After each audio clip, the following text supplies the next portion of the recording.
JMM ये दावा करती है कि मेरी जो आइडियोलॉजी है वो पूर्ण रूप से झारखंड और झारखंडियत को प्रमोट करना और यहाँ के जो तमाम आदिवासी मूलवासी जो हैं यहाँ, हम उनको लेकर राजनीति करते हैं, हम उनका उत्थान चाहते हैं। आपको क्या लगा वहाँ जाने के बाद? क्या उनका ऐसा विज़न है? कोडरमा लोकसभा से आप चुनाव लड़े निर्दलीय। जी। अ, वोट अगर परसेंटेज बात किया जाए तो जैसा अपेक्षा था, जी। उससे कम आया। जी। क्या कारण लगता है? आपसे कहाँ चूक हुई? एक लंबा समय आपने इस क्षेत्र में बिताया है, लोगों के लिए काम किया है। हुँ। क्या जो सिंबल ये ज़रूरी होता है चुनाव के लिए? अभी वर्तमान में गांडे से विधायक है कल्पना सोरेन जी, मुख्यमंत्री जी की पत्नी हैं। एक टेन्योर आपका भी रहा है गांडे में 5 जी। साल का। एक ये उनका 2-3 महीने का टेन्योर है। उन्होंने बहुत सारा वादा किया है चुनाव मतलब जीतने से पहले। वर्तमान में क्या स्थिति देखते हैं सर गांडे की विधानसभा? क्योंकि आपका वो क्षेत्र रहा है।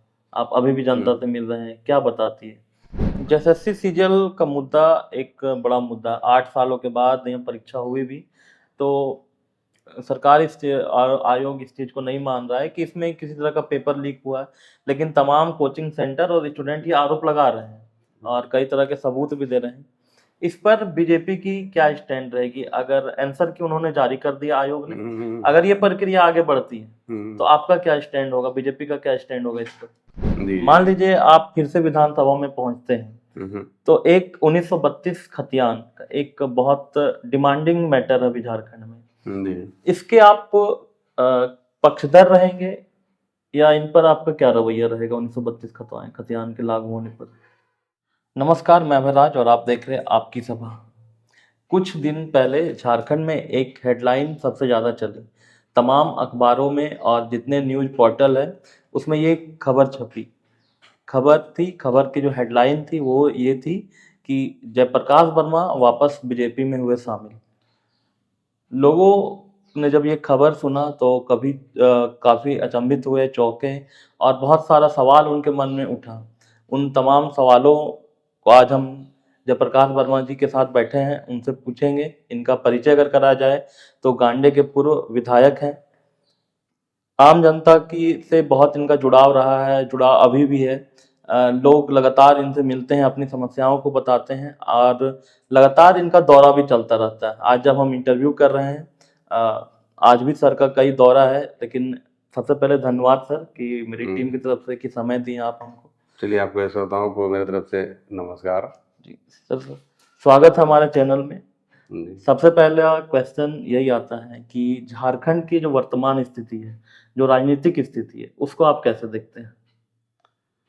झारखंड में जिस प्रकार से यहाँ पर विकास होना चाहिए, अलग राज्य बना, अलग राज्य बनने के आज 24 वर्ष बीत गए हैं और हम तो समझते हैं कि ये राज्य अपने आप में इतना अधिक एक संपन्न राज्य है। आप यूँ जी, कह सकें संपदा के मामले में, प्राकृतिक संपदा, खनिज संपदा के मामले में ये राज्य अपने आप में तो बहुत संपन्न है और उन तमाम चीज़ों का अगर सदुपयोग झारखंड राज्य के विकास के लिए होता तो 24 वर्ष में बहुत प्रगति हम सबको देखने को मिलती है और मुझे तो लगता है कि अगर सही ढंग से यूटिलाइजेशन उसका होता तो भारत में एक सबसे बढ़िया राज्य के रूप में, संपन्न राज्य के रूप में होता। परंतु संसाधन प्रचुर होने के बाद भी झारखंड की जनता, झारखंड के लोग, झारखंड की सारी व्यवस्था जी। आज जनता के हित में नहीं है। लोग गरीब के गरीब ही हैं, उनका कल्याण नहीं हो पाया है। जी। आप बीच में पिछला बार जब हमने आपका इंटरव्यू किया था, तो हुँ। आप जेएमएम में थे। जेएमएम ये दावा करती है कि मेरी जो आइडियोलॉजी है वो पूर्ण रूप से झारखंड और झारखंडियत को प्रमोट करना और यहाँ के जो तमाम आदिवासी मूलवासी जो हैं यहाँ, हम उनको लेकर राजनीति करते हैं, हम उनका उत्थान चाहते हैं। आपको क्या लगा वहाँ जाने के बाद? क्या उनका ऐसा विज़न है?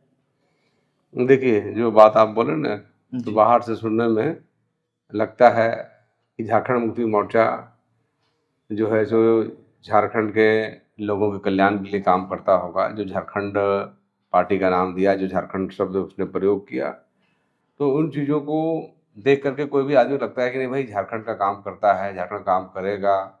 जी, परंतु जब हम उन्हीं लुभावनी बातों को देख कर के वहाँ गए तो हमने महसूस किया कि यह पार्टी केवल इस नाम का दुरुपयोग कर रही है।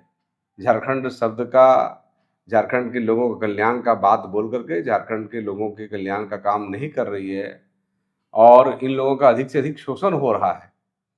क्योंकि हमने वहाँ देखा, जब हम लोग भी प्रयास किए, वहाँ के तमाम पार्टी के नेता से लेकर के मुख्यमंत्री तमाम लोगों से बात करने की हम लोगों ने कोशिश की, तो कभी भी उन लोगों ने किसी भी बात को प्रश्रय नहीं दिया। और उल्टे जब हम लोगों ने कहा कि राज्य के अंदर जी। भ्रष्टाचार चल रहा है, मुख्यमंत्री चाहेंगे तो कंट्रोल होगा, परंतु वो कंट्रोल क्या करते, वो खुद इस व्यवस्था में इतना डूबे हुए हैं, दुनिया भी देख रही है, जनता देख रही है, और उन्होंने किसी की बात नहीं सुनी और किसी की बात सुनते भी नहीं हैं। वो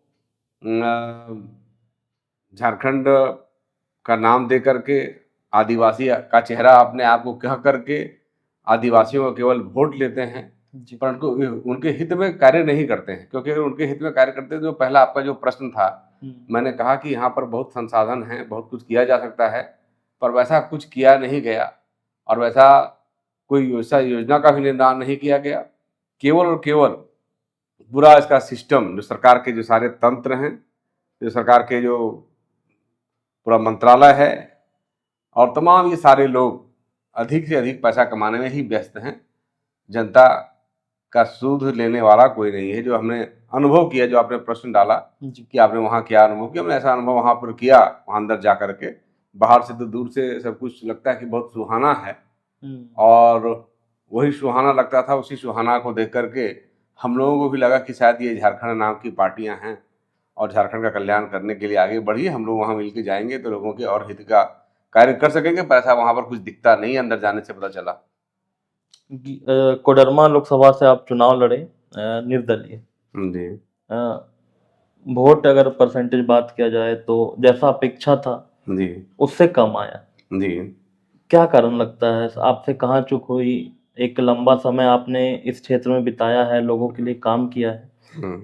क्या जो सिंबल ये जरूरी होता है चुनाव के लिए?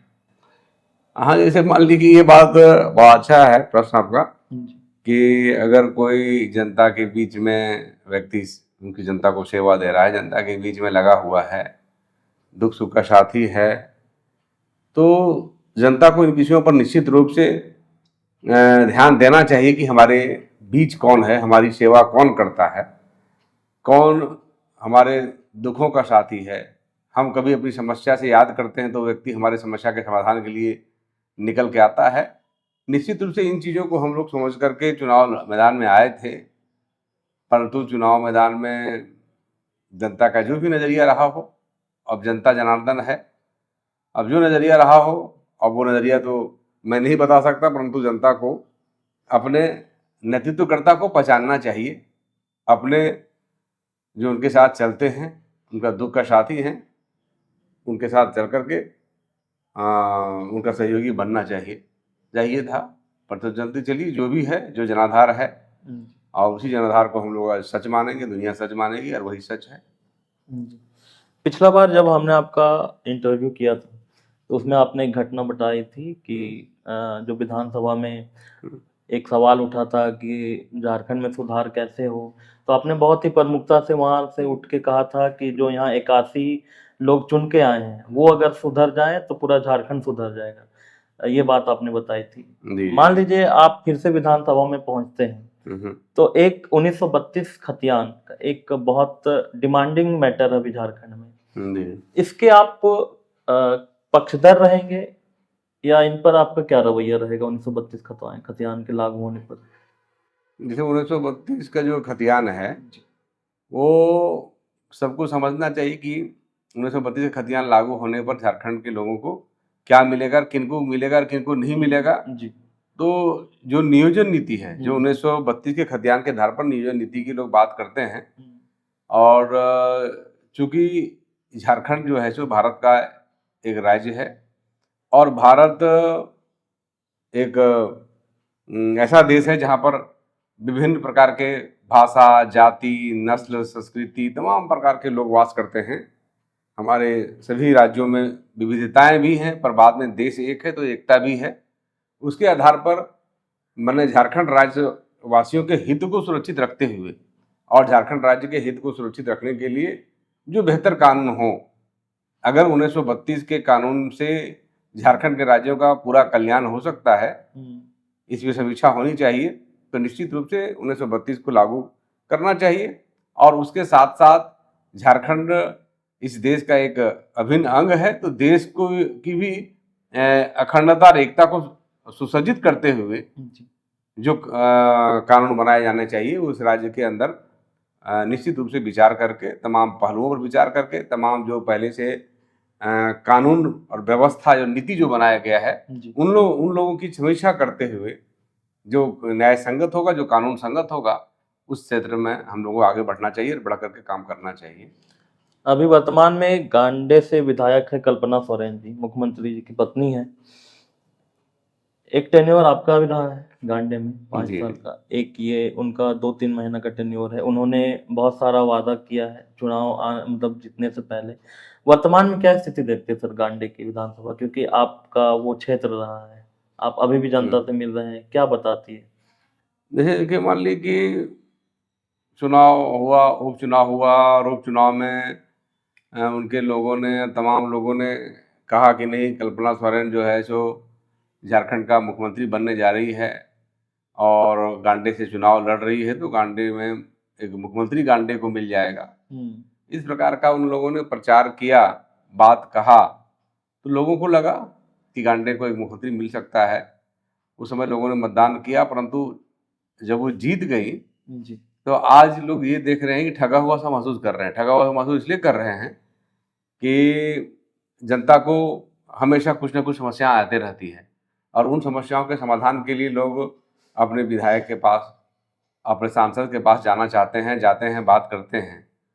वो समस्या विकास से संबंधित समस्याएं हो सकती है, कुआं, सड़क, तालाब के निर्माण से संबंधित समस्याएं हो सकती है, वो समस्याएं लोगों के निजी जीवन में ही समस्याएं आती है और लोग चाहता है कि जो हमारा प्रतिनिधि है वो प्रतिनिधि हमारी बातों को सुन के हमारी समस्याओं का समाधान करे। परंतु आज लोग ठगा हुआ महसूस ये कर रहे हैं कि कल्पना सोरेन जनता के लिए बहुत आसानी से अवेलेबल नहीं है। एक आदमी के लिए जो छोटा सा साइन भी अगर कराना है, किसी को काम कराना है तो करे, नहीं करे बात की बात है। अगर किसी को जरूरत है कि भाई विधायक का ही साइन चाहिए, तो एक साइन कराने के लिए लोग अब रांची जाएंगे तो लोग मिल पाएंगे कि नहीं मिल पाएंगे, लोग मिलने देगा कि नहीं देगा, रहेगी कि नहीं रहेगी, यह भी एक बड़ा सवाल है। तो ऐसे में एक बार रांची आने जाने का समझ सकते हैं 10,000 खर्चा होता है। तो एक सामान्य आदमी, साधारण सा आदमी अपने काम के लिए कहाँ विधायक को खोजता फिरेगा, कहाँ विधायक से मिलेगा, ये एक बहुत ही विकट समस्या जनता के सामने आ रही है। जैसे आपने खुद कहा कि आप क्षेत्र में जा रहे हैं, हम जहाँ भी बैठ रहे हैं तो खुद जनता कह रही है कि हम लोगों को इस प्रकार का आज बहुत बड़ा समस्या का सामना करना पड़ रहा है। हम लोग भटक गए थे कि मुख्यमंत्री बनाएगा कह करके हम लोगों ने मतदान उस समय कर दिया, परंतु अब हम लोग यह भूल नहीं करेंगे, क्योंकि प्रतिनिधि जनता का सहयोगी होता है, मित्र होता है, साथी होता है। अपनी जो समस्याएं हैं, समस्याओं के समाधान के लिए हम उसके पास जा सकें, बैठ सकें, मित्रवत संबंध हो, भाईचारा हो। तो ये लोग महसूस आज नहीं कर रहे हैं कि कल्पना सोरेन से ऐसा कुछ संभव नहीं है। और उसने जिस प्रकार से वादा कर दिया, आज अभी मुख्यमंत्री की वो पत्नी है, सारा सिस्टम, सारा सरकार उसका है, उसके बाद भी वो बहुत कुछ कर सकती थी और गांडे को दे सकती थी, परंतु केवल वादा करके गई हैं। और अभी भी चुनाव आ गया तो अभी भी आके कह देगी कि मैं इतना ये कर दूंगी, वो कर दूंगी, पर समझ सकते हैं कि आप ना कर पाएंगी, केवल खाली बोलेंगी। जरूर बोल देंगे, चुनाव है तो जरूर बोल देंगे कि मैं ये कर दे रही हूँ, ये कर दे रही हूँ, ये कर दे रही हूँ। अभी बोलने और घोषणा करने से वो पीछे नहीं रहेंगी, परंतु इन चीजों को जनता को समझना है। जनता को 5 साल जनता ने देखा है, गांडे की जनता ने 2014 से 2019 तक, कि हम लोग हमेशा लोगों के दरवाजे पर मिले, लोगों के सुख दुख के साथ ही रहे। लोगों का कोई समस्या आया, एक टेलीफोन भी मेरे पास आ गया, हम एक्टिव होकर के उनके समाधान के लिए निकल पड़े, समाधान हमने किया। तो लोग इन चीज़ों को देखते हैं, समझते हैं। और एक बड़ा विषय यह भी रहा कि हम यहाँ नीचे रहे, तो नीचे स्तर पर हर पदाधिकारी को हमने कंट्रोल किया, भ्रष्टाचार से रोका और कहा कि जो भी जनता आपके पास पहुंचती है उसका काम करें, अगर कोई जनता से पैसा मांगते हुए, कमीशन मांगते हुए पकड़ा गया तो हम लोग उसका उपाय करेंगे। निश्चित रूप से हमने कड़ी चेतावनी दी थी और हम लोगों ने इस चीज को नियंत्रण किया था। भ्रष्टाचार मुक्त गांडे को हमने बनाया था, जो आज किसी को दिखता नहीं। आज तो उसकी सरकार है, कल्पना सोरेन के पति मुख्यमंत्री हैं, आज उसकी सरकार है, तो कल्पना सोरेन चाहे तो पूरे गांडे क्या पूरे राज्य से भ्रष्टाचार मिट सकता है, परंतु ये खुद सारे लोग भ्रष्टाचार में अकंठ डूबे हुए हैं। आप रात दिन देखते होंगे ये तबादला का जो सिस्टम चल रहा है। अभी बहुत सारे लोग पदाधिकारी लोग भी तो खुद कहते दिखाई पड़ रहे हैं कि हम लोग को जिम्मेदारी दे दी जा रही है कि तुमको फलना जगह रहना है, फलना जगह रहना है, इतना रुपया दो तो रहोगे, नहीं तो तुम वहां नहीं रह सकोगे। तो इस प्रकार से ये गंदा खेल खुल्लम खुल्ला दिख रहा है। तो ये केवल पैसा लूटने का धंधा कम कर रहे हैं। मैंने कहा कि ये तो जिस प्रकार से झारखंड के थे, एक ट्राइबल हैं तो ट्राइबल का दर्द समझेंगे, परंतु ये दर्द नहीं समझते हैं। ये सत्ता पा करके लूटना चाहते हैं, ऐज मौज करना चाहते हैं, एक ऐसी प्रवृत्ति के साथ ये हैं। इसीलिए जनता निश्चित रूप से आने वाले विधानसभा चुनाव में गांडे ही नहीं पूरे झारखंड में झारखंड मुक्ति मोर्चा को जनता सबक सिखाएगी और एक बार फिर से पूरे झारखंड की जनता झारखंड में भारतीय जनता पार्टी की सरकार बनाएगी और डबल इंजन की सरकार होगी। और जो केंद्र सरकार नरेंद्र मोदी जी के नेतृत्व में चल रही है, उस सरकार की ताकत होगी। उस सरकार से जो जो योजनाएं आज यहाँ आता है, मोदी जी देना चाहते हैं, वो झारखंड मुक्ति मोर्चे की सरकार लागू भी नहीं करती है। तो इसीलिए संपूर्ण विकास के लिए इस राज्य को डबल इंजन की सरकार चाहिए और डबल इंजन की सरकार के लिए जनता मन बना चुकी है और परिवर्तन होगा, निश्चित रूप से परिवर्तन होगा। जैसे एसएससी सीजीएल का मुद्दा एक बड़ा मुद्दा, 8 सालों के बाद यह परीक्षा हुई भी, तो सरकार आयोग इस चीज को नहीं मान रहा है कि इसमें किसी तरह का पेपर लीक हुआ है, लेकिन तमाम कोचिंग सेंटर और स्टूडेंट ये आरोप लगा रहे हैं और कई तरह के सबूत भी दे रहे हैं। इस पर बीजेपी की क्या स्टैंड रहेगी? अगर आंसर की उन्होंने जारी कर दिया आयोग ने, अगर ये प्रक्रिया आगे बढ़ती है तो आपका क्या स्टैंड होगा, बीजेपी का क्या स्टैंड होगा इस पर? इसमें तो आपने देखा होगा कि हमारे प्रदेश अध्यक्ष माननीय बाबूलाल मरांडी जी ने भी कहा है कि हम लोग के पास सबूत आ गया है और सरकार केवल ड्रामा करके इंटरनेट को बंद कर दिया, पूरे आम जीवन को तहस नहस कर दिया। क्योंकि आज सारा जो इंटरनेट के माध्यम से जीवन शैली चल रहा है सबका, तो उसको बंद करके इस एग्जामिनेशन में कैसे धांधली हो, कैसे क्वेश्चन पेपर बाहर निकाला जाए और निकाल करके मैंने गलत तरीके से गलत जो प्रतिभाशाली लोग नहीं हैं वैसे लोगों का चयन किया जाए, पैसा कमाया जाए। तो ये षड्यंत्र तो खुल के सामने दिखा है। निश्चित रूप से भारतीय जनता पार्टी इन चीज़ों को गंभीरता से ले रही है, इसको जांच भी करवाएंगे और जांच करवा करके हमारी सरकार आने वाले दिनों में निश्चित रूप से बनेगी। हमारी सरकार इस पर जांच करा करके दोषी पर कार्रवाई करेगी और जो हमारे युवा पीढ़ी के लोग हैं जिनका भविष्य बर्बाद हो रहा है, उनके भविष्य को सुरक्षित करने के लिए यहाँ पर रोजगार देने का भी काम करेंगे और नए कुछ जो हमारे इस राज्य में जो वैकेंसियां हैं खाली हैं, लगभग 3.5 लाख वैकेंसियां यहाँ पर सरकारी नौकरियों में है, उन तमाम चीज़ों को भर करके युवकों के लिए, झारखंड वासियों के लिए, कल्याण के लिए ये सरकार भारतीय जनता पार्टी की सरकार आगे बढ़ेगी। एक अंतिम प्रश्न है, बीजेपी में वापस आने के बाद आप आगे क्या राजनीतिक महत्वाकांक्षा रखते हैं? देखिए, हम लोग सामाजिक जीवन जीते हैं, जी। जनता का कल्याण के लिए ही काम करते हैं, उसी के लिए हम लोग समर्पित हैं भी और समर्पित रहेंगे भी। और उसी में जनता का कल्याण कैसे हो, हमने कहा ना कि हम लोग झारखंड शब्द में लगा कि भाई वो झारखंड के लिए काम करते होंगे, इसलिए हम लोग वहाँ चले भी गए थे। परंतु वहाँ तो हमने देखा, जो सोचा था उसका पूरा उल्टा देखा। और जो प्रश्न करते हैं, राजनीतिक महत्वाकांक्षा नहीं होती, जनता का काम हो, जनता के साथ भ्रष्टाचार मिटे, जो विकास होना चाहिए विकास हो, जो झारखंड का संपदा है उस संपदा का संपूर्ण उपयोग यहाँ के लोगों के कल्याण में लगाया जा सके और झारखंड पूरे भारत का एक खुशहाल राज्य बन सके। पूरे भारत के मानस पटल पर यहाँ की संपन्नता और झारखंड के लोगों की संपन्नता दिखाई पड़े, लोगों का जीवन शैली बेहतर हो, इस प्रकार की महत्वाकांक्षा है और इसी महत्वाकांक्षा से हम सब जनता की सेवा में लगे हुए हैं। जी, बहुत बहुत धन्यवाद। तो हमारे साथ जुड़े थे जयप्रकाश वर्मा जी। सर के साथ हमारा एक और पॉडकास्ट है जिसमें पूरा डिटेल्ड वीडियो है। सर ने अपना जो प्रारंभिक जीवन है, बचपन से लेकर अभी तक के जो राजनीतिक करियर है, वहाँ तक की सारी बातें बताई है। तो अगर आप उस वीडियो को देखना चाहते हैं तो डिस्क्रिप्शन बॉक्स में लिंक मिलेगा, आप वहाँ से देख सकते हैं। सर बहुत बहुत धन्यवाद हमसे जी जुड़ने के आपको भी लिए। धन्यवाद और आपके तमाम श्रोताओं को भी मेरा प्रणाम नमस्कार। एक साथ बोलेंगे जोहार झारखंड। जोहार झारखंड।